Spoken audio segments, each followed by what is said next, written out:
지금 캐나다가 발칵 뒤집혔습니다. 한국산 중어의 범상어 때문이었죠. 현지 시각 4월 28일 하나오션과 LIG가 승부수를 던졌습니다. 수중무기 현지 생산이라는 조건을 캐나다 측에 제시했고, 이는 단순히 배를 판매하는 것을 넘어 세계 최강 중어의 범상어와 첨단 유도 무기를 현지에서 직접 생산하고 고치는 체계를 구축한 것이었죠. 과연 이 승부수에 담긴 의미는 무엇일까요? 지금부터 그 전말을 공개합니다. 안녕하세요. 저는 캐나다 해군 잠수함 전력평가단 수석 분석관 제임스 콜린스입니다. 22살에 해군에 입대해 지금까지 군복을 벗은 적이 없습니다. 그 세월 동안 제가 믿어온 건 단 하나였죠. 잠수함의 세계에서 독일을 넘어설 나라는 없다는 것. 티센크루프가 설계하고 킬 조선소가 만든 잠수함, 그게 곧 기준이었고 정답이라고 생각했습니다. 2024년 11월, 저는 오타와 국방부 청사 12층 회의실에 앉아 있었습니다. 창밖으로 얼어붙기 시작한 리도 운하가 내려다 보이는 자리였죠. 테이블 위에는 캐나다 순찰 잠수함 프로젝트, 이른바 CPSP 관련 브리핑 자료가 빽빽하게 쌓여 있었습니다. 60조 원 규모의 이 사업은 노후화된 빅토리아급 잠수함, 4척을 대체할 12척의 신형 잠수함을 도입하는 캐나다 해군 역사상 전례 없는 대형 프로젝트였습니다. 최종 후보는 두 곳이었습니다. 독일의 티센크루프 마린 시스템, 그리고 한국의 하나오션. 저는 보고서 표지를 손가락으로 두드리다 멈췄습니다. 한국. 솔직히 말하면 그 이름을 처음 봤을 때 눈살이 찌푸려졌습니다. 조선 강국이라는 건 압니다. 상선 분야에서 세계 시장을 석권하고 있다는 것도 알죠. 하지만 군용 잠수함은 다른 이야기입니다. 군사 기술의 깊이, 수십 년에 걸쳐 쌓인 실전 운용 데이터, 나토 동맹국들과의 상호 운용성, 그런 것들은 하루아침에 만들어지는 게 아니니까요. 팀장인 마커스 브라운 제독이 자료를 덮으며 말했습니다. 콜린스, 다음 달 서울에 다녀와야겠어. 방위사업청 주관으로 국제 잠수함 기술 컨퍼런스가 열린다는군. 한국 측이 직접 기술력을 보여주겠다고 했어. 저는 잠시 말이 없었습니다. 서울. 머릿속으로 일정을 계산하면서도 솔직히 기대보다는 의무감이 앞섰습니다. 어차피 결론은 정해져 있을 거라고 생각했거든요. 우리가 확인해야 할 건 한국이 얼마나 근접했느냐일 뿐이지 독일을 뛰어넘었을 거라고는 상상도 못했습니다. 그렇게 저는 처음으로 한국행 비행기에 몸을 실었습니다. 인천공항에 내렸을 때 공항 규모에 먼저 압도됐습니다. 효율적이고 조용하게 움직이는 사람들, 군더더기 없이 정돈된 동선, 뭔가 다르다는 느낌이 들었지만 저는 그걸 무시했습니다. 공항이 좋다고 잠수함이 좋은 건 아니니까요. 숙소에 짐을 풀고 창밖을 바라봤습니다. 서울의 야경이 한강 위로 흘러내리고 있었죠. 그 불빛들 아래 어딘가에 제가 아직 이름조차 제대로 발음하지 못하는 무기가 조용히 잠들어 있었습니다. 범상어. 나중에야 알게 됐지만 그건 호랑이상어라는 뜻이었습니다. 그날 밤 저는 일찍 잠자리에 들었습니다. 내일이면 컨퍼런스가 시작되고 한국 측의 발표가 기다리고 있었지만 특별한 기대는 없었습니다. 그저 형식적인 절차를 밟고 보고서를 쓰고 집으로 돌아가면 그만이라고 생각했죠. 하지만 바로 그 다음 날 제가 틀렸다는 걸 처음으로 의심하기 시작했습니다. 컨퍼런스가 열린 곳은 서울 코엑스 대회의실이었습니다. 자리에 앉고 보니 생각보다 훨씬 큰 행사였습니다. 각국 해군 관계자, 방산업체 임원, 기술 전문가들이 빼곡하게 들어차 있었죠. 독일, 프랑스, 스웨덴, 스페인, 유럽의 네로라 하는 잠수함 강국들 대표단이 모두 와 있었습니다. 그들 사이에 앉아서 저는 새삼 이 자리의 무게를 느꼈습니다. 한국 방위사업청 측의 개회사가 끝나고 첫 번째 발표가 시작됐습니다. 하나오션 특수선 사업부 책임자가 단상에 올랐습니다. 영어로 진행되는 발표였는데 첫 마디부터 저는 자세를 고쳐 앉게 됐습니다. 대한민국은 1990년부터 잠수함을 건조하기 시작했습니다. 처음엔 독일 기술을 들여왔죠. 하지만 우리는 거기서 멈추지 않았습니다. 화면에 숫자들이 떴습니다. 국산화율 80% 이상, 3,000톤급 잠수함 독자 설계 완료. 세계에서 8번째로 3,000톤급 이상 잠수함을 독자 개발한 나라. 옆자리에 앉은 독일 대표단 소속 연구원이 팔짱을 끼며 낮게 중얼거렸습니다. 숫자야 얼마든지 만들 수 있죠. 저도 비슷한 생각이었습니다. 하지만 발표가 계속될수록 뭔가 걸리는 게 생겼습니다. 이 사람들, 자기들이 뭘 만들었는지 정확하게 알고 있었습니다. 모호한 수식어가 없었습니다. 수치가 구체적이었고 개발 과정의 실패까지 솔직하게 이야기했습니다. 점심 휴식 시간에 저는 하나오션 측 기술 담당자와 잠깐 이야기를 나눌 기회가 생겼습니다. 박수석 연구원이라고 자신을 소개한 사람이었는데 말이 많지 않은 타입이었습니다. 제가 먼저 물었습니다. 솔직히 물어볼게요. 도산한 창호급 잠수함 실전 배치된 지 몇 년 됐죠? 2021년에 첫 함이 인도됐습니다. 3년 남짓이군요.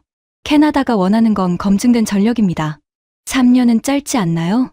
박 연구원은 잠시 생각하더니 담담하게 답했습니다. 콜린스 분석관님, 우리 해군은 지금 이 순간에도 그 잠수함을 실제 바다에서 운용하고 있습니다. 도면 위의 숫자가 아닙니다. 그 말이 머릿속에서 잘 지워지지 않았습니다. 오후 세션이 시작되고 이번엔 LI 지넥스원 측의 발표 차례였습니다. 제목이 화면에 떴습니다. 차기 중어뢰 K761 범상어. 저는 자료집을 펼치며 숫자를 읽기 시작했습니다. 길이 6.5m, 중량 1619kg, 사거리 약 50km, 최고 속도 55노트에서 60노트. 손이 멈췄습니다. 60노트. 기존 독일제 어뢰가 대략 35노트 수준인데 60노트라면 시속으로 따지면 110km를 훌쩍 넘는 속도입니다. 수중에서 그것도 광섬유 케이블로 50km 전 구간을 직접 유도하면서 저도 모르게 중얼거렸습니다. 이게 사실이면 옆자리 독일 연구원의 팔짱이 스르르 풀리는 게 보였습니다. 그날 오후 회의실 안의 공기가 조금 달라졌습니다. 아무도 입 밖에 내진 않았지만 분명히 달라졌습니다. 컨퍼런스 이틀째, 한국 측은 참가자들을 위한 현장 방문 일정을 마련했습니다. 저는 다른 평가단원 2명과 함께 거제도행 버스에 올랐습니다. 하나오션 거제 조선소를 직접 보러 가는 일정이었습니다. 버스 창밖으로 경남의 해안선이 펼쳐지기 시작했습니다. 겨울 바다 특유의 잿빛 물색, 그 위로 낮게 깔린 구름. 저는 창문에 이마를 기댄 채 어제 자료집에서 본 숫자들을 되새겼습니다. 60노트, 사거리 50km, 국산화율 99%. 동행한 평가단원 중 한 명인 대릭이 조용히 말을 건넸습니다. 제임스, 어제 발표 어떻게 봤어요? 아직 판단 보류야. 현장을 봐야지. 대릭이 살짝 웃었습니다. 저도 그렇게 생각했는데 그 속도 수치는 좀 놀랍더라고요. 저는 대답 대신 다시 창밖을 바라봤습니다. 놀랍다는 말로는 부족했습니다. 만약 그게 사실이라면 제가 20년 넘게 세워온 기준 자체를 다시 써야 했으니까요. 그게 불편했습니다. 거제 조선소에 도착했을 때 저는 입을 다물기가 어려웠습니다. 규모가 상상 이상이었습니다. 거대한 드라이 독 안에 잠수함 한 채가 나란히 누워 있었고 수백 명의 작업자들이 각자의 위치에서 정확하게 움직이고 있었습니다.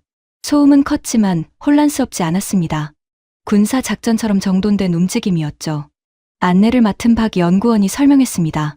현재 이 조선소에서 해군 함정 5척을 동시에 건조하고 있습니다. 2028년 시설 확장이 완료되면 8척까지 늘어납니다. 5척 동시 건조. 저는 속으로 계산을 해봤습니다. 캐나다가 원하는 건 12척, 그것도 2035년까지 첫 함 인도. 유럽 업체들이 납기를 이유로 고전하는 동안 이 조선소는 이미 그 답을 내놓고 있었습니다. 함체 옆을 걸어가다가 저는 발을 멈췄습니다. 도산한 창호급 잠수함의 선체였습니다. 가까이서 보니 생각보다 훨씬 컸습니다. 3,000톤. 표면에는 검은 흡음 코팅이 빼곡히 붙어 있었는데 나중에 들으니 음영무반영 코팅이라고 했습니다. 저게 소나에 잡히는 반사음을 줄이는 기술이라고요. 이것도 순수 국내 기술로 개발됐다고 했습니다. 저는 장갑을 낀 손으로 선체를 살짝 두드렸습니다. 묵직한 금속음이 손바닥을 타고 올라왔습니다. 조선소 한 켠에는 완성된 잠수함 한 척이 계류돼 있었습니다. 박 연구원이 그 앞에서 걸음을 멈추고 말했습니다. 저 함정은 내년 초해군에 인도 예정입니다. 장보고 3세 배치 2 계열입니다.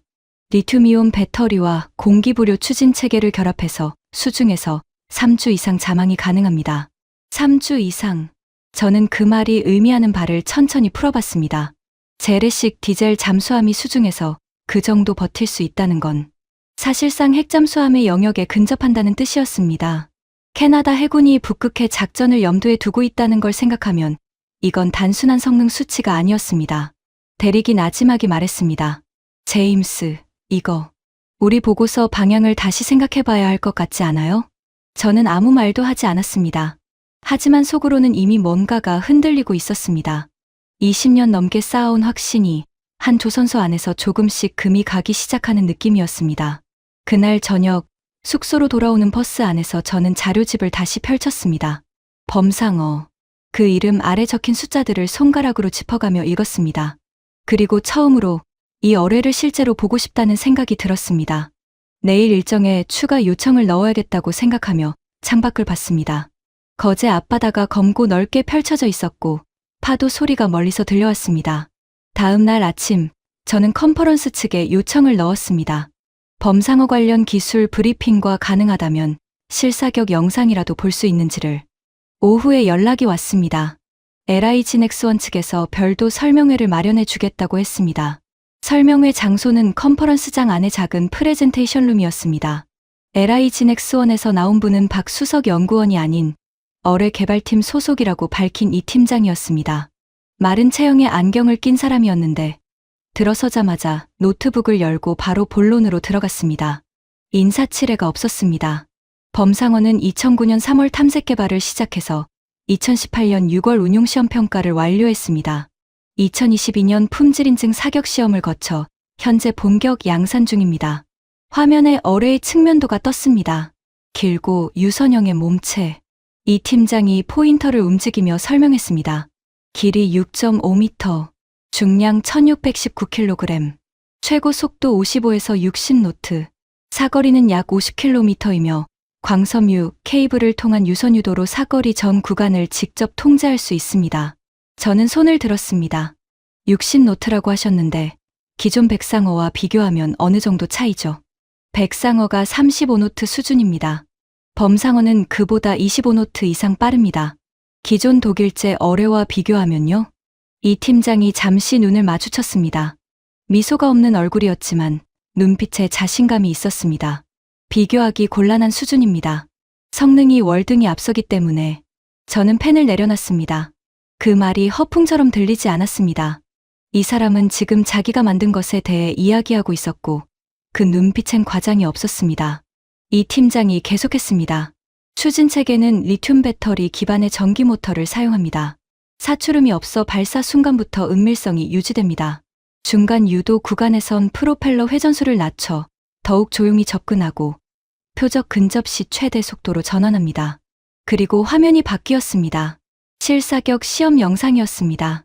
잠수함 함체가 흔들리지 않고 고요한 수면 아래로 어뢰가 발사되는 장면, 그리고 수십 킬로미터 밖의 표적 부근에서 폭발이 일어나는 화면. 짧은 영상이었지만 저는 숨을 참고 봤습니다. 영상이 끝난 뒤 잠시 침묵이 흘렀습니다. 대리기 낮게 휘파람을 불었습니다. 저는 이 팀장에게 마지막으로 물었습니다. 국산화율 99%라고 자료에 나와 있던데 그게 사실입니까? 네. 광섬유 케이블까지 포함해서입니다. 저는 잠시 아무 말도 못했습니다. 광섬유 케이블 기술은 수중 어뢰 유도에서 가장 까다로운 부분 중 하나입니다. 그것까지 자체 개발했다는 건 단순한 조립 국가가 아니라는 의미였습니다. 설명회가 끝나고 복도로 나오면서 대리기 말했습니다. 제임스, 이제 어떻게 할 거예요? 저는 걷다가 잠깐 멈췄습니다. 창밖으로 서울의 낮 하늘이 보였습니다. 맑은 하늘이었는데 이상하게 마음은 맑지 않았습니다. 경남 쪽 사격 시험장 일정 추가로 요청해봐야겠어. 단순히 데이터를 확인하는 게 아니었습니다.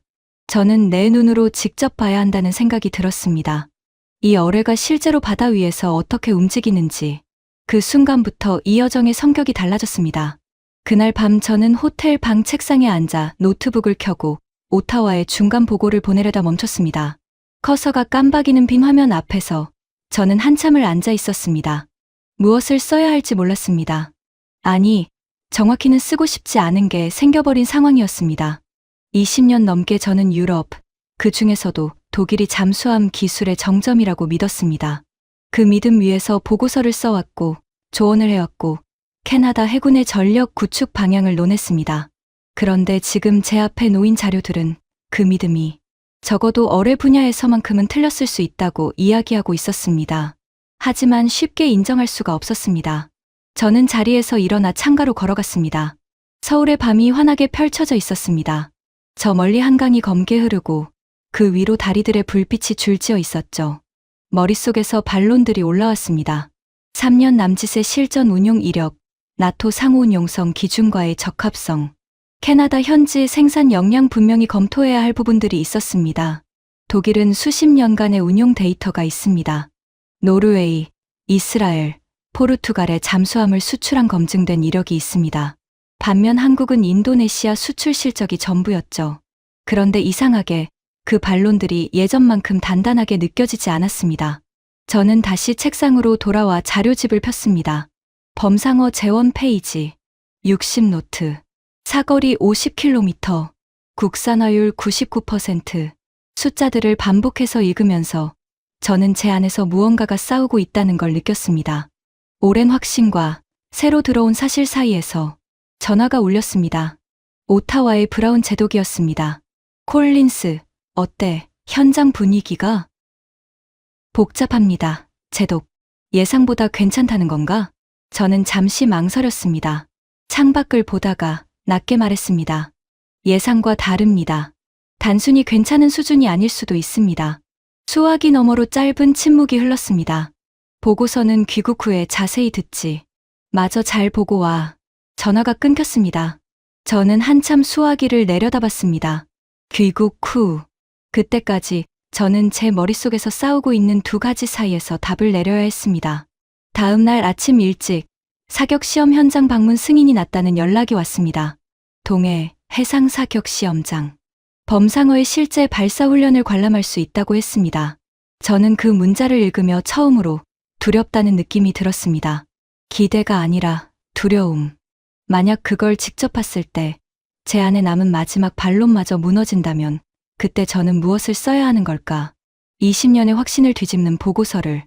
동이 틀 무렵 저는 아직 짐도 싸지 않은 채 창밖을 바라보고 있었습니다. 동해 해상 사격 시험장까지는 버스로 4시간이 걸렸습니다. 새벽 5시에 출발한 탓에 버스 안대 부분의 사람들은 눈을 감고 있었지만 저는 한숨도 자지 못했습니다. 창밖으로 동쪽 하늘이 서서히 밝아오고 있었고 강원도의 산줄기가 실루엣으로 떠오르기 시작했습니다. 대리기 옆자리에서 커피를 건넸습니다. 저는 두 손으로 받아 쥐었습니다. 따뜻했습니다. 잠 못 잔 거 표나요. 티가 나는군. 대리기 웃으며 말했습니다. 저도 그랬어요. 어젯밤에. 시험장에 도착한 건 아침 9시가 조금 넘어서였습니다. 해안가에 위치한 시설이었는데 규모는 작았지만 분위기가 달랐습니다. 군사시설 특유의 팽팽한 긴장감이 공기 중에 깔려 있었습니다. 한국 해군 관계자들이 우리를 맞았고 간단한 안전 브리핑이 있었습니다. 관람석은 해안에서 약간 떨어진 언덕 위에 마련돼 있었습니다. 저는 쌍안경을 들고 바다 쪽을 바라봤습니다. 수평선 위로 잠수함의 잔망경이 미세하게 보였습니다. 도산한 창호급이라고 했습니다. 안내를 맡은 한국 해군 중령이 옆에서 설명했습니다. 오늘은 범상어 훈련 발사를 보시게 됩니다. 실전 탄두는 제거된 훈련용이지만 추진 체계와 유도 체계는 동일합니다. 저는 고개를 끄덕이며 쌍안경에서 눈을 떼지 않았습니다. 수면은 잔잔했습니다. 겨울 동해의 차갑고 무거운 물색이었죠. 그리고 그 순간이 왔습니다. 수면 아래로부터 뭔가가 튀어나왔습니다. 소리보다 시각이 먼저였습니다. 거품과 함께 솟구치는 어뢰의 몸체. 그것은 수면을 가르며 순식간에 가속했고 저는 쌍안경을 통해 그 궤적이 일직선으로 뻗어나가는 걸 봤습니다. 흔들림이 없었습니다. 물살을 가르는 게 아니라 물살을 지배하는 것처럼 보였습니다. 2초, 3초. 어뢰는 이미 눈으로 따라가기 어려운 속도로 수평선 쪽으로 사라지고 있었습니다. 저는 숨을 내쉬는 걸 잊고 있었습니다. 중령이 조용히 말했습니다. 60노트입니다. 저는 아무 말도 하지 못했습니다. 숫자로 알고 있던 것과 눈으로 직접 본 것은 전혀 다른 충격이었습니다. 그 순간 저는 제가 이곳에 오기 전에 갖고 있던 생각들이 얼마나 얕은 것이었는지를 느꼈습니다. 대리기 낮게 말했습니다. 제임스. 알아. 더 이상 말이 필요 없었습니다. 저는 쌍안경을 내리고 바다를 맨눈으로 바라봤습니다. 어뢰가 사라진 수면은 이미 다시 잔잔해져 있었습니다. 마치 아무 일도 없었던 것처럼. 하지만 제 안에서는 무언가가 돌아올 수 없는 방향으로 바뀌어버린 뒤였습니다. 시험장에서 돌아오는 버스 안에서 저는 이상하게 말이 하고 싶어졌습니다. 아무하고나가 아니라 그걸 만든 사람과. 서울로 복귀한 다음 날, 저는 LIG 넥스원의 이 팀장에게 따로 만남을 요청했습니다. 저녁 식사를 함께 할 수 있느냐고 물었더니 잠시 뜸을 들이다가 괜찮다고 했습니다. 우리가 간 곳은 서울 시내의 작은 한식당이었습니다. 이 팀장이 추천한 곳이었는데 관광객이 올 만한 곳은 아니었습니다. 메뉴판이 한국어로만 적혀 있었고 저는 이 팀장이 시키는 대로 그냥 따랐습니다. 된장찌개와 생선구이가 나왔습니다. 이 팀장은 별말 없이 젓가락을 들었고 저도 따라 들었습니다. 어색한 침묵이 잠깐 흘렀습니다. 제가 먼저 입을 열었습니다. 어제 봤습니다. 동해에서. 이 팀장이 고개를 들었습니다. 어떠셨어요? 솔직하게 말해도 되겠습니까? 그러시죠. 저는 숟가락을 내려놓으며 말했습니다. 충격적이었습니다. 저는 이 분야에서 20년을 넘게 일했는데 그런 속도를 수중에서 본 건 처음이었습니다. 이 팀장은 바로 대답하지 않았습니다. 찌개를 한 숟갈 뜨고 나서야 말했습니다. 2009년에 개발을 시작했을 다음 날부터 일정이 바빠졌습니다. 하나오션 측에서 추가 기술 설명 자료를 보내왔고 방위사업청 관계자와의 별도 면담도 잡혔습니다. 저는 대립과 함께 자료를 나눠 검토하기 시작했고 하루하루 쌓이는 정보들이 제 안의 저울을 조금씩 기울이고 있었습니다. 그 중에서도 가장 인상적이었던 건 하나오션의 납기 제한이었습니다. 캐나다 정부가 목표로 내세운 건 2040년까지 전력화였는데 하나오션은 계약 체결 후 6년 이내, 그러니까 2035년까지 첫 함을 인도할 수 있다고 공식 발표한 상태였습니다. 독일 측이 납기 문제로 고전하는 것과는 완전히 다른 그림이었습니다. 방위사업청 면담 자리에서 저는 핵심적인 질문을 하나 던졌습니다. 현재 도산한 창호급 잠수함이 실제 해군에서 운용되는데 문제가 있습니까? 담당 관계자가 망설임 없이 답했습니다. 2021년 첫 함 인도 이후 현재까지 정상 운용 중입니다. 자망 성능과 무장 체계 모두 설계 수치를 충족하고 있습니다. 저는 받아 적으면서 고개를 끄덕였습니다. 도면이 아닌 실전. 이것이 한국 측이 내세우는 가장 강력한 카드였습니다. 오후에는 예정에 없던 일정이 하나 추가됐습니다. 하나오션 측에서 거제 조선소 내부를 한 번 더 볼 기회를 줬는데 이번엔 실제 잠수함 승조원들과 짧게 이야기할 수 있는 자리를 마련해 준 것입니다. 부두에 계류된 잠수함 옆에서 만난 승조원은 20대 후반으로 보이는 젊은 부사관이었습니다. 김하사라고 자신을 소개했습니다. 통역을 통해 몇 가지를 물었습니다. 실제로 타보면 어떻습니까? 김하사가 조금 생각하더니 말했습니다. 좁습니다. 그런데 좁은 게 다 같지 않습니다. 이 함정은 좁아도 움직이는 게 답답하지 않습니다. 설계가 잘 됐다는 뜻이겠죠. 저는 그 표현이 마음에 들었습니다. 전문가적 분석보다 더 솔직한 대답이었습니다. 무장 체계는요? 범상어요? 저도 발사훈련에 몇 번 참여했는데 잠깐 웃더니 말을 이었습니다. 쏘고 나서 무섭다는 생각이 들었습니다. 우리 무기가 저렇게 빠른 줄 몰랐거든요. 저는 그 말을 통역사를 통해 듣고 잠시 멈췄습니다. 만든 사람도 쓰는 사람도 같은 말을 하고 있었습니다. 숫자가 아닌 감각으로. 그날 저녁 저는 대릭과 호텔 로비 바에서 맥주를 한잔 했습니다. 대릭이 먼저 말을 꺼냈습니다. 제임스, 솔직히 말해봐요. 지금 어디에 서 있어요? 저는 잔을 천천히 돌리다 말했습니다. 기울고 있어. 인정하기 싫지만 독일 쪽에서 더 강하게 반박할 자료 없어요? 없는 게 아니야. 나토 상호운용성 문제, 운용 이력의 깊이 그건 여전히 유효한 지적이야. 하지만 저는 잔을 내려놓으며 말했습니다. 어뢰 하나가 60노트로 50km를 날아가는 걸 눈으로 봤어. 대릭, 그게 반론이 되더라고. 대릭이 웃으며 맥주를 들었습니다. 그날 밤 우리는 오래 앉아 있었습니다. 정답을 내리지 않은 채로, 하지만 이미 기울어진 저울을 알면서. 서울 일정 마지막 날이었습니다. 저는 아침 일찍 한강변을 혼자 걸었습니다. 찬 공기가 폐 깊숙이 들어왔고 발밑으로 강변 산책로가 끝없이 이어졌습니다. 이른 시간인데도 달리거나 걷는 사람들이 꽤 있었습니다. 조용하고 부지런한 도시였습니다. 저는 걸으면서 지난 일주일을 되짚었습니다. 코엑스 컨퍼런스에서 처음 들었던 숫자들, 거제 조선소의 압도적인 규모, 이 팀장과의 저녁 식사, 그리고 동해 수면을 가르던 범상어의 궤적, 그 궤적이 자꾸 머릿속에서 재생됐습니다. 흔들림 없이, 망설임 없이 뻗어나가던 선, 60노트, 50km, 그것은 단순한 무기가 아니었습니다. 누군가의 불굴의 시간이 만들어낸 결과물이었습니다. 숙소로 돌아와 짐을 꾸리면서 저는 테이블 위에 자료집을 펼쳐놓고 오랫동안 들여다봤습니다. 그리고 처음으로 마음속에서 결론이 윤곽을 드러내기 시작했습니다. 오후에 방위사업청 주관의 마지막 공식 브리핑이 있었습니다.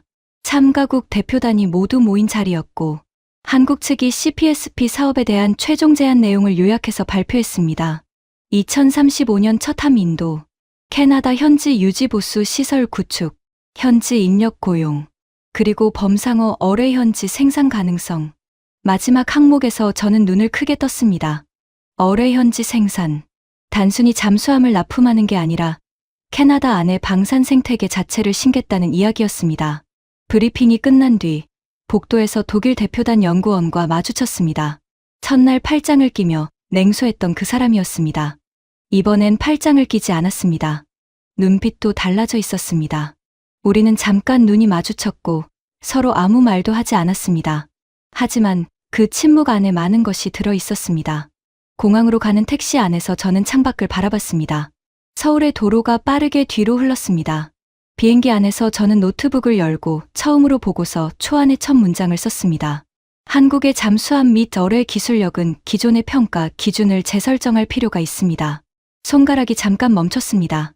그리고 다시 움직였습니다. 문장을 쓰면서 저는 처음으로 두려움이 아닌 확신을 느꼈습니다. 그것이 틀린 확신일 수도 있다는 걸 알면서도, 하지만 눈으로 본 것을 부정하는 건 분석관이 할 일이 아니었습니다. 오타와에 돌아가면 싸움이 기다리고 있을 거라는 걸 알았습니다. 20년간 독일 편을 들어온 선임들, 나토 동맹 논리를 앞세울 관료들. 하지만 저는 이미 돌아올 수 없는 선을 넘어버린 뒤였습니다. 비행기가 인천공항을 떠나 구름 위로 올라갔습니다. 아래로 한국의 해안선이 점점 작아졌습니다. 그 바다 어딘가에 지금 이 순간에도 조용히 잠들어 있을 잠수함 한 척이 있을 거라는 생각이 들었습니다. 그리고 그 뱃속에 범상어가 때를 기다리고 있겠죠. 오타와로 돌아온 건 12월 초였습니다. 사무실 책상 위에는 처리하지 못한 서류들이 쌓여 있었고 동료들은 반갑다는 인사를 건네면서도 눈빛에 무언가를 담고 있었습니다. 이틀 뒤 브라운 제독과의 보고 면담이 잡혔습니다. 저는 초안을 다듬고 또 다듬었습니다. 표현이 너무 강하지 않게, 하지만 본질을 흐리지 않게. 그 사이를 수십 번 오갔습니다. 면담 당일 아침 회의실에 들어서니 예상보다 많은 사람이 있었습니다. 브라운 제독을 포함해 조달청 고위 관계자 2명, 그리고 제가 이름은 알지만 직접 대화한 적 없는 국방부 정책 담당 고문이 앉아 있었습니다. 저는 자리에 앉으며 속으로 숨을 골랐습니다. 발표가 시작됐습니다. 저는 한국 현지 방문 결과를 차례대로 설명했습니다. 잠수함 건조 역량, 납기 경쟁력, 그리고 범상어 어뢰의 성능 수치. 발표가 진행되는 동안 회의실은 조용했습니다. 문제는 제가 결론 부분을 꺼내들었을 때였습니다. 종합적으로 하나오션의 제안은 독일 티센크루프와 대등하거나 일부 항목에서 우위에 있다고 판단합니다. 특히 납기와 어뢰 체계의 성능 면에서 한국 측이 실질적 우위를 갖고 있습니다. 조달청 관계자 중 한 명인 핸더슨 차장이 서류를 내려놓으며 말했습니다. 콜린스 분석관, 한국의 실전 운용 이력이 3년 남짓인 건 알고 있죠? 알고 있습니다. 독일은 노르웨이, 포르투갈, 이스라엘의 수출 실적이 있습니다. 나토 기준과의 상호운용성도 검증됐고요. 그 무게를 어떻게 보십니까? 저는 예상된 질문이었기에 준비를 해뒀습니다. 상호운용성 문제는 유효한 지적입니다. 하지만 하나오션은 영국의 밥콕과 컨소시엄을 구성했고 영국 정부도 지지 입장을 표명했습니다. 나토 동맹 논리가 독일만의 전유물은 아닙니다. 핸더슨이 눈썹을 올렸습니다. 옆에 있던 국방부 고문이 처음으로 입을 열었습니다. 콜린스 씨, 솔직하게 묻겠습니다. 현장에서 무언가에 감정적으로 영향을 받은 건 아닙니까? 그 말이 비수처럼 꽂혔습니다. 저는 턱에 힘을 주며 답했습니다. 저는 60노트로 날아가는 어뢰를 눈으로 봤습니다. 그건 감정이 아니라 물리 법칙입니다. 회의실이 다시 조용해졌습니다.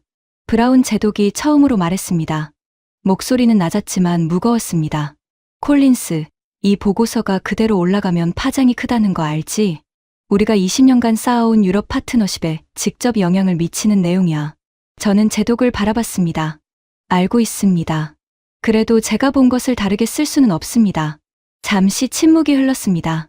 핸더슨이 서류를 정리하며 말했습니다. 보고서 재검토를 요청합니다. 결론 부분을 좀 더 균형 있게 조정해 주시죠. 균형 있게. 저는 그 말이 무엇을 뜻하는지 정확히 알았습니다. 결론을 흐리라는 이야기였습니다. 회의실을 나오면서 저는 복도 끝 창밖을 봤습니다. 오타와의 하늘이 낯빛이었습니다. 눈이 내리기 직전의 하늘. 제 손에는 수정을 요구받은 보고서가 들려 있었습니다. 그 종이가 어떤 이유에서인지 그날따라 유난히 무겁게 느껴졌습니다. 보고서를 수정하는데 사흘이 걸렸습니다. 정확히는 수정을 시작했다가 멈추고 다시 시작했다가 또 멈추는 걸 사흘 동안 반복했습니다. 핸더슨이 원하는 방향은 명확했습니다. 한국과 독일을 동등하게 놓되 최종 판단은 정책 결정자들에게 넘기는 형식, 기술적 우열을 희석시키고 외교적 균형을 앞세우는 보고서. 그게 조직이 원하는 답이었습니다. 저는 빈 화면 앞에 앉아서 처음으로 이 일을 그만두고 싶다는 생각을 했습니다. 20년을 넘게 이 일을 해오면서 저는 항상 사실을 써왔다고 믿었습니다. 적어도 그렇게 믿었습니다. 하지만 지금 이 순간 제가 쓰려는 것은 사실이 아니었습니다. 조직이 듣고 싶은 것이었습니다. 나흘째 되던 날 저녁, 저는 결국 보고서를 열었습니다. 그리고 결론 부분을 수정하기 시작했습니다. 손가락이 키보드 위에서 움직였지만 마음은 움직이지 않았습니다. 문장 하나를 바꿀 때마다 동의 수면을 가르던 그 궤적이 떠올랐습니다. 이 팀장의 눈빛이 떠올랐습니다. 김 하사가 했던 말이 떠올랐습니다. 쏘고 나서 무섭다는 생각이 들었습니다. 우리 무기가 저렇게 빠른 줄 몰랐거든요. 저는 키보드에서 손을 뗐습니다. 그리고 한참을 그냥 앉아 있었습니다. 다음 날 아침, 데릭한테서 문자가 왔습니다. 제임스, 핸더슨이 보고서 최종본 이번 주 안에 올리라고 했어요. 어떻게 됐어요? 저는 문자를 읽고 핸드폰을 뒤집어 놓았습니다. 그날 오후 예상치 못한 연락이 하나 더 들어왔습니다. 국방부 고문 웨스트가 직접 전화를 걸어온 것이었습니다. 콜린스, 좋게 이야기하는 겁니다. 이번 보고서가 어떤 방향으로 가느냐에 따라 당신 경력에도 영향이 있을 수 있어요. 신중하게 생각해봤으면 합니다. 저는 수화기를 쥔 손에 힘이 들어가는 걸 느꼈습니다. 조언 감사합니다. 전화를 끊고 나서 저는 오래전에 해군 훈련소에서 들었던 말 하나를 떠올렸습니다. 분석관의 임무는 상관이 듣고 싶은 것을 쓰는 게 아니라 사실이 말하는 것을 쓰는 것이다. 그 말을 떠올리면서도 저는 그날 밤 보고서를 완성하지 못했습니다. 책상 위에 펼쳐진 화면을 그대로 두고 저는 재킷을 걸치고 밖으로 나갔습니다. 오타와의 거리는 눈이 쌓여 하였습니다. 발밑에서 눈이 눌리는 소리가 조용하게 들렸습니다. 저는 목적지 없이 걸었습니다. 차가운 공기가 뺨을 때렸지만 오히려 그게 머리를 맑게 해줬습니다. 얼마나 걸었을까요? 리도우나 옆 벤치에 앉았을 때 저는 처음으로 제 자신에게 솔직한 질문을 던졌습니다. 나는 지금 무엇이 두려운 건가? 답은 금방 나왔습니다. 경력이 아니었습니다. 선임들의 시선도 아니었습니다. 제가 두려운 건 20년간 내가 옳다고 믿었던 것이 틀렸다는 걸 공식적으로 인정하는 일이었습니다. 그 두려움 앞에서 저는 한참을 움직이지 못했습니다. 리도우나 벤치에서 일어나 숙소로 돌아온 건 자정이 가까운 시간이었습니다. 두 손이 곱아 있었고 발끝도 감각이 무뎌져 있었습니다. 하지만 이상하게 머리는 오히려 선명했습니다. 방에 들어서자마자 저는 외투도 벗지 않고 책상 앞에 앉았습니다. 그리고 서랍에서 서울에서 가져온 자료집을 꺼냈습니다. 범상어 재원 페이지, 광섬유 케이블 유도 체계 설명, 실사격 시험 결과 수치, 그것들을 읽으면서 저는 생각했습니다. 이 자료를 만든 사람들은 누군가의 시선을 두려워하며 만들지 않았습니다. 2009년부터 2018년까지 9년 동안 케이블이 끊기고 시험이 실패하고 처음부터 다시 설계하면서 그 사람들은 결과가 좋아 보이도록 숫자를 조정하지 않았습니다. 실제로 그렇게 날아가도록 만들었습니다. 그런데 저는 지금 그 결과를 보고도 다르게 쓰려 하고 있었습니다. 저는 외투를 벗고 노트북을 다시 열었습니다. 수정된 결론 부분을 천천히 읽었습니다. 읽을수록 속이 불편했습니다.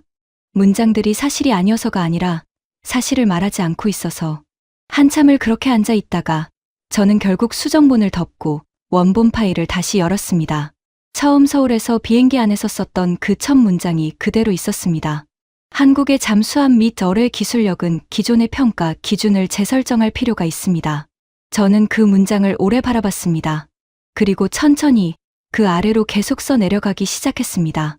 범상어의 속도 수치, 광섬유 유도 체계의 기술적 의미, 납기 경쟁력의 구체적 근거, 캐나다 현지와 전략의 실질적 가치, 하나씩, 하나씩 제가 눈으로 보고 귀로 들은 것들을 그대로 담아냈습니다.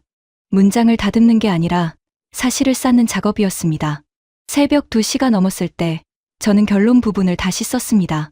캐나다 해군 CPSP 사업에서 하나오션에 제안은 납기, 어뢰 체계 성능, 현지와 전략 세 항목에서 경쟁사 대비 실질적 우위를 갖고 있습니다.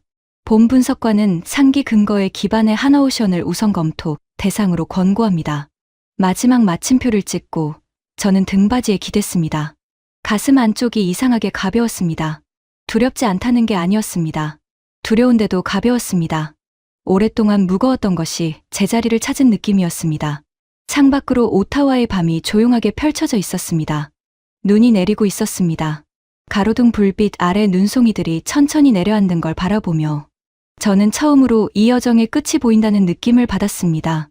내일 아침 이 보고서를 들고 다시 회의실에 들어가야 한다는 걸 알았습니다. 그게 쉬운 길이 아니라는 것도. 하지만 그날 밤만큼은 저는 제가 분석관이라는 사실이 부끄럽지 않았습니다. 보고서를 제출한 건 다음 날 오전이었습니다. 이메일 전송 버튼을 누르는 손가락이 잠깐 떨렸습니다. 하지만 멈추지 않았습니다. 오후에 브라운 제독한테서 호출이 왔습니다. 저는 예상하고 있었습니다. 회의실에 들어서니 이번엔 핸더슨도 웨스트 고문도 없었습니다. 제독과 단둘이었습니다. 제독은 한동안 아무 말이 없었습니다. 보고서를 출력해서 읽고 있었는데 마지막 장을 넘기고 나서야 안경을 벗으며 저를 바라봤습니다. 콜린스, 이걸 올리면 핸더슨이 가만히 있지 않을 거야. 알고 있습니다. 웨스트 고문은 더 세게 나올 거고. 그것도 알고 있습니다. 제독이 잠시 저를 봤습니다. 그리고 천천히 보고서를 테이블 위에 내려놓으며 말했습니다. 자네가 한국에서 뭘 봤는지 이 보고서를 읽으니 조금은 알겠어. 저는 아무 말도 하지 않고 기다렸습니다. 제독이 의자에서 일어서며 말했습니다. 나는 이 보고서를 막지 않겠어. 하지만 위에서 어떤 반응이 오든 그건 자네가 감당해야 해. 감당하겠습니다. 제독이 잠깐 저를 바라보다가 작게 고개를 끄덕였습니다. 그게 전부였습니다. 하지만 저는 그 고개 끄덕임 안에 담긴 게 무엇인지 알았습니다. 회의실을 나오면서 저는 휴대폰을 꺼냈습니다. 연락처에서 이 팀장을 찾았습니다. 한국 시각으로 늦은 밤일 텐데도 짧게 문자를 보냈습니다. 이 팀장님, 보고서 제출했습니다. 결론을 바꾸지 않았습니다. 답장은 1시간쯤 뒤에 왔습니다. 감사합니다. 콜린스 분석관님. 딱 그 한 문장이었습니다. 저는 그 문자를 읽으면서 처음으로 이 모든 과정이 헛되지 않았다는 걸 느꼈습니다. 예상대로 이틀 뒤 핸더슨의 공식 이해 제기가 들어왔습니다. 보고서의 결론이 지나치게 일방적이며 외교적 파장을 고려하지 않았다는 내용이었습니다. 웨스트 고문 쪽에서도 비공식 경로로 압박이 들어왔습니다. 재검토 요청, 결론 수정 권유. 표현은 달랐지만 뜻은 같았습니다. 저는 그 모든 것에 같은 답을 했습니다. 보고서의 근거는 현장에서 직접 확인한 사실입니다. 수정할 이유가 없습니다. 버티는 게 쉽지는 않았습니다. 복도에서 시선이 달라졌고 회의에서 제 발언권이 줄었습니다. 하지만 이상하게 그게 예전만큼 두렵지 않았습니다. 동해 수면 위로 솟구치던 범상어의 궤적이 자꾸 떠올랐고 그게 저를 붙잡아줬습니다. 그 즈음 뜻밖의 지원이 생겼습니다. 대리기 자신의 부속 보고서에 제 결론을 지지하는 내용을 담아 별도 제출한 것입니다. 그리고 현장 방문에 동행했던 또 다른 평가단원 리베라도 같은 방향으로 보고서를 냈습니다. 세 개의 보고서가 같은 결론을 가리키고 있었습니다. 2026년 봄이 왔습니다. 캐나다 정부가 6월 말까지 우선협상 대상자를 선정하겠다고 발표한 상태였습니다. 오타와 안에서는 여전히 논쟁이 계속됐습니다. 독일 외교부의 공식 로비가 들어왔고 일부 의회 의원들이 나토 파트너십을 강조하는 성명을 냈습니다. 언론에서도 양측의 주장이 엇갈렸습니다. 저는 그 모든 흐름을 지켜보면서도 제가 할 수 있는 것은 이미 다 했다는 걸 알았습니다. 보고서는 제출됐고 근거는 충분했습니다. 이제 결정은 저보다 위에 있는 사람들의 몫이었습니다. 4월 어느 날 캐나다 의회 국방위원회에서 외부 전문가 증언 요청이 들어왔습니다. 저는 처음에 망설였습니다. 공개 증언은 차원이 다른 이야기였으니까요. 보고서는 내부 문서였지만 증언은 공식 기록으로 남습니다. 하루를 고민하다가 저는 수락했습니다. 증언 당일 의회 회의실은 생각보다 크지 않았습니다. 의원들이 반원형으로 앉아 있었고 방청석에는 기자들과 관계자들이 빼곡했습니다. 저는 마이크 앞에 앉아 물 한 모금을 마셨습니다. 질문들이 이어졌습니다. 나토 상호운용성 문제, 한국의 짧은 수출 이력, 독일과의 외교 관계. 저는 하나씩 답했습니다. 준비한 내용이었지만 마지막 질문만큼은 준비한 답이 아닌 걸로 대답했습니다. 의원 한 명이 물었습니다. 분석관님, 솔직히 한 가지만 묻겠습니다. 만약 당신이 캐나다 해군 잠수함 승조원이라면 어느 나라 잠수함을 타고 싶습니까? 잠깐 침묵이 흘렀습니다. 방청석이 조용해졌습니다. 저는 마이크를 당기며 말했습니다. 범상어를 탑재한 잠수함을 타고 싶습니다. 회의실 안에서 웅성거림이 일었습니다. 기자들이 노트에 무언가를 받아 적었고 몇몇 의원들이 서로를 바라봤습니다. 저는 덧붙였습니다. 저는 동해에서 그 어뢰가 60노트로 50km를 날아가는 걸 봤습니다. 그게 숫자가 아닌 현실이라는 걸 확인했습니다. 캐나다 해군 승조원들이 그 현실 위에서 임무를 수행해야 한다고 생각합니다. 증언이 끝나고 복도로 나오는데 대릭이 기다리고 있었습니다. 방청석에서 지켜봤던 모양이었습니다. 제임스, 마지막 대답 그거 계획한 거예요? 저는 웃으며 고개를 저었습니다. 아니, 그냥 솔직하게 답한 거야. 대릭이 잠시 저를 보다가 말했습니다. 그게 더 무서운 거 알아요? 그날 저녁 한국에서 이 팀장한테서 문자가 왔습니다. 증언 내용이 현지 언론에도 보도됐던 모양이었습니다. 팀원들이 오늘 기사 보고 많이 울었습니다. 감사합니다. 저는 그 문자를 읽고 한동안 핸드폰을 내려놓지 못했습니다. 창밖으로 오타와의 봄비가 내리고 있었습니다. 누군가의 9년이 한 분석관의 증언으로 세상에 조금 더 가까이 닿았습니다. 그것으로 충분했습니다. 결과가 어떻게 되든 간에 결과 발표까지는 아직 시간이 남아 있습니다. 캐나다 정부는 6월 말을 목표로 한다고 했지만 방산 사업이 일정대로 흘러간 적은 드물죠. 저도 압니다. 외교적 변수, 예산 논의, 정치적 판단 어느 것 하나 단순하지 않습니다. 하지만 저는 지금 결과보다 다른 것을 더 많이 생각합니다. 5월의 어느 주말 아침, 저는 오타와 외곽의 리도 강변을 걷고 있었습니다. 봄이 오면서 눈이 녹고 강물이 불어나 있었습니다. 수면 위로 아침 햇살이 부서지는 걸 바라보다가 문득 서울에서의 밤이 떠올랐습니다. 호텔 창밖으로 흘러가던 한강, 검고 넓은 물 위의 불빛들. 그때 저는 그 불빛들 아래 무엇이 있는지 몰랐습니다. 지금은 압니다.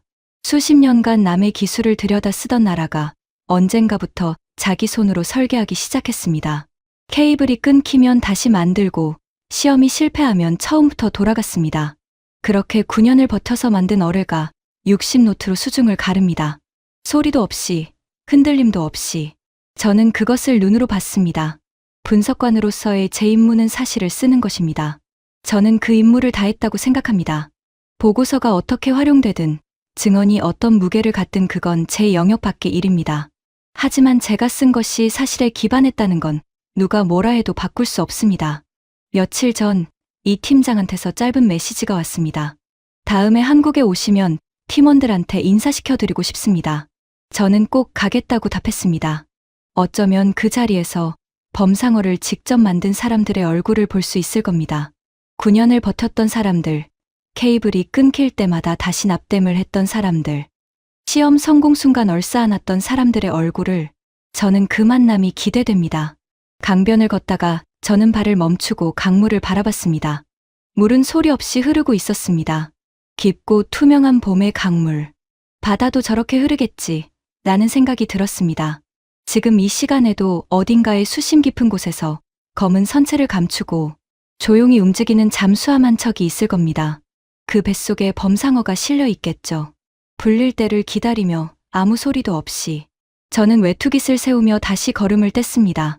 어떤 싸움은 총성 없이 시작됩니다. 도면 위에서, 케이블 한 가닥 위에서, 그리고 누군가의 보고서 한 장 위에서. 그 싸움에서 저는 제가 서야 할 자리에 섰다고 생각합니다. 그것으로 충분합니다. 이 이야기를 쓰면서 저는 한 가지 질문을 계속 붙들고 있었습니다. 세상을 바꾸는 건 무엇일까요? 거창한 선언이 아니었습니다. 외교 무대의 화려한 악수도 아니었습니다. 케이블 하나가 끊길 때마다 다시 납땜을 했던 누군가의 손이었습니다. 2009년부터 2018년까지 9년 동안 실패를 반복하면서도 포기하지 않았던 사람들의 시간이었습니다. 범상어. 처음 이 이름을 접했을 때 저도 몰랐습니다. 한국 해군의 잠수함에 이런 어뢰가 실려 있다는 걸, 그것이 60노트로 50km를 날아간다는 걸, 그리고 그 안에 들어간 광섬유 케이블 하나까지 순수 국내 기술로 만들어졌다는 걸 조사를 하면서 마음이 많이 움직였습니다. 무기라는 단어 뒤에는 항상 그것을 만든 사람들의 이야기가 있습니다. 성공한 시험 결과 뒤에는 실패한 시험들이 훨씬 더 많이 쌓여 있습니다. 저는 그 실패들의 경의를 표하고 싶었습니다. 캐나다 CPSP 사업은 지금 이 시간에도 진행 중입니다.